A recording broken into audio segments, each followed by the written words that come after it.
So solutions and dilutions. We've got all sorts of fun practice problems that will show up in your mailboxes soon. This is easy stuff. You guys don't have to know ins and outs of every last type of calculation and lab math and all that, but there are a few that you do kind of need to know. So percent solution. Every once in a while you're seeing, I need to make saline, so I need a 0.9% solution. What does that mean? So if you are needing to do a percent of anything, so percent solution ends up being number of grams in 100 mils. Oops.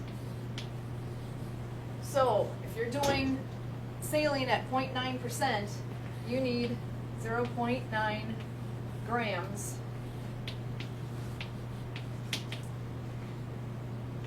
in 100 mils.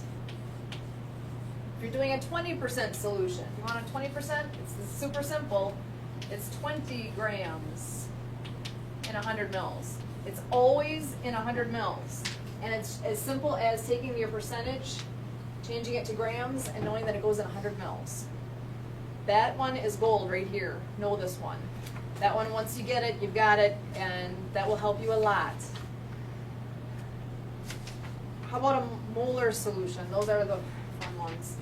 So molarity.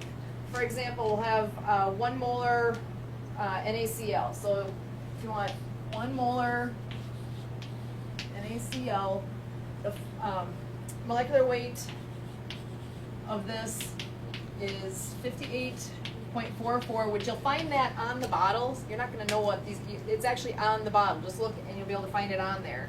So a 1 mole solution of this is actually going to be 58.44 grams per liter.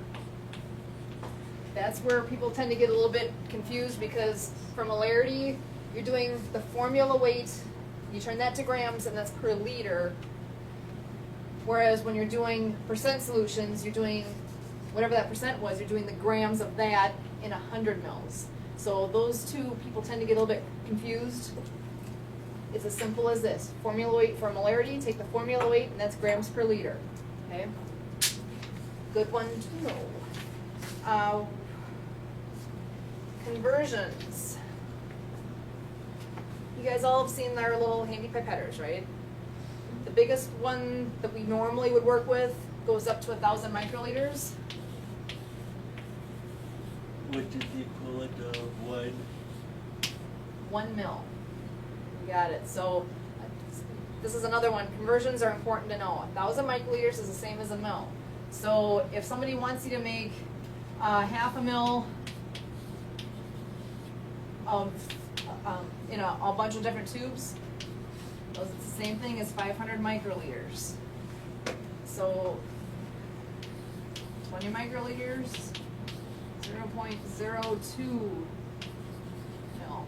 So just know that it's a, move your decimal point over 3 places to go from micro to milli, okay? For a lot of you guys, that's super simple. You've seen it a million times, but just to get a refresher sometimes helps.